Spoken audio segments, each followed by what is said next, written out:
Hey everyone, welcome to another video. I'm very excited to finally be talking about the Brisbane International Film Festival. They just released their full schedule, and out of all the film festivals I go to, that's the one I go to every year. It's one of the biggest ones closer to where I live, and I just cannot wait to get into the schedule with you and talk about what are the films to see if you are going to go to the festival and some of the stuff that I plan on seeing and the stuff that gets me really excited. So let's get into it.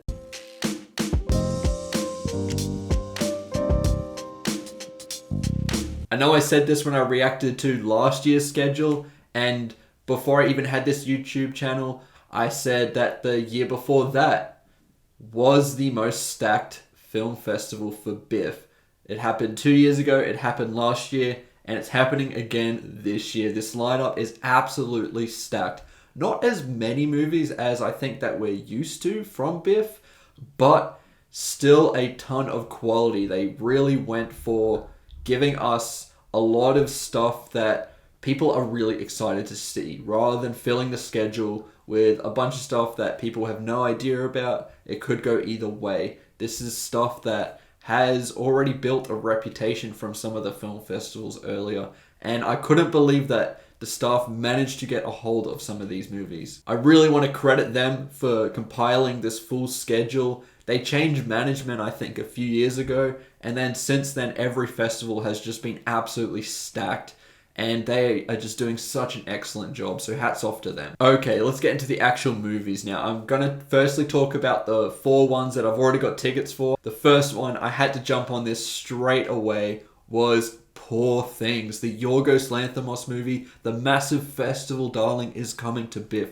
I honestly could not believe that they had announced such a high profile film like this. It's going to be a massive Oscar contender. It is one of my most anticipated films for the rest of the year. Probably is the most anticipated film now that Dune Part 2 has been delayed. I absolutely cannot wait to see this, and I will be going to this. It's going to be amazing. Next one, their closing night film. This one got mixed reactions at TIFF, but I'm still super excited to see it because despite making one kind of average movie, I think he's an amazing director, and that's Taika Waititi's latest film, Next Gold Wins. I am so excited to see this one. Another one that I could not believe they announced, the Australian premiere for this film. It's going to be awesome. The last time I went to a closing night film was for Memoria 2 years ago. Didn't have as much fun with that film. I'm hoping that this is just a nice crowd pleaser to cap off the festival, and I'm sure it will be. One of their big premiere films that they announced straight away was the Palme d'Or winner Anatomy of a Fall. This looks like such a quality film. It has amazing reviews. Another massive Oscar contender. It's always shown up in my Oscar predictions, and I cannot wait to finally have a full opinion on that movie for you. And then on Halloween, they play one of the few horror movies that they have selected. Cannot wait to see the screening for Late Night with the Devil. I know virtually nothing about this. I hear it's got a really cool 70s style. It looks very interesting. I love the stills that they've presented. I cannot wait to see this and talk about this one too. Hopefully a really good underrated pick. You always get those at the film festivals. You'll check out something, have really no idea what it is, and you'll either be pleasantly surprised or it sucks immensely sometimes. I think this one is going to lean towards being a really fun horror movie that I cannot wait to see.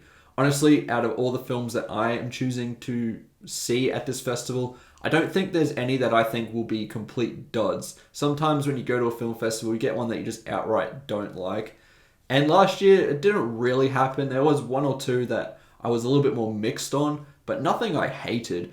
Couple years before then, however, there were some like that. I really think they're starting to get rid of those movies and really giving us some amazing quality films. Okay, I'm just going to go through the schedule alphabetically now and just go through some of the ones that I am probably going to get tickets to. The first one, All of Us Strangers, the new film starring Paul Mescal, has a 98 on Metacritic. It did really well at the festivals, and I cannot wait to check this one out. The only A24 movie that I plan on seeing at this festival is Earth Mama. I saw the trailer for it. It did look really interesting. Cannot wait to check it out and see what it is. It seems still pretty mysterious to me as to what it is trying to achieve, but I am fine in unraveling that at the festival. Another big movie out of Cannes, May, December, the new Todd Haynes film starring Natalie Portman and Julianne Moore. Hopefully looking for Oscars with this film. I'll definitely be checking that one out, and I am pretty excited to.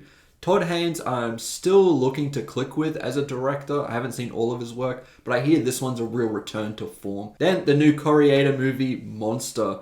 This will be one of the first films that I actually see from him. I just bought the Blu-ray of Broker, and I will definitely be checking that out before this. So I cannot wait to see who Kore-eda is as a filmmaker and really explore his stylistic choices. One that I will be getting a ticket to in a almost preview before Anatomy of a Fall will be Strange Way of Life, the Pedro Almodovar film starring Pedro Pascal and Ethan Hawke. This got some buzz out of Cannes. The poster looks really fun and really excited to see what exactly this is. It's only 30 minutes long. It's just a nice little appetizer before I get the full meal with Anatomy of a Fall. It's a good little combo double feature that I'm really excited in seeing. Just another notable one that I won't be seeing just because tickets are just way too expensive. The opening night film Uproar. It seemed pretty interesting, delving into racism in New Zealand. As someone who's born in New Zealand, that is generally of interest to me. I think a lot of you who do get tickets for this opening night will have a great time. Perfect Days is also in the schedule. I probably will be missing this one, but it won Best Actor out of Cannes.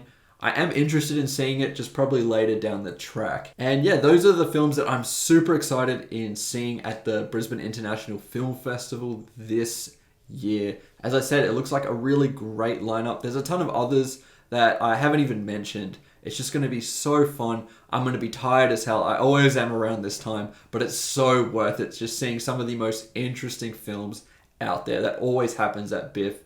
You'll either get something you really love, something you really don't like, something in between. You just get a really good range of films, and it's just the best time for movies. It's like Christmas for me. So I will be covering all of the films that I watch on this channel with full reviews like I did last year. So to make sure that you're notified for these videos, please hit the notifications bell. Remember to like and subscribe, and I'll see you in the next one. Goodbye.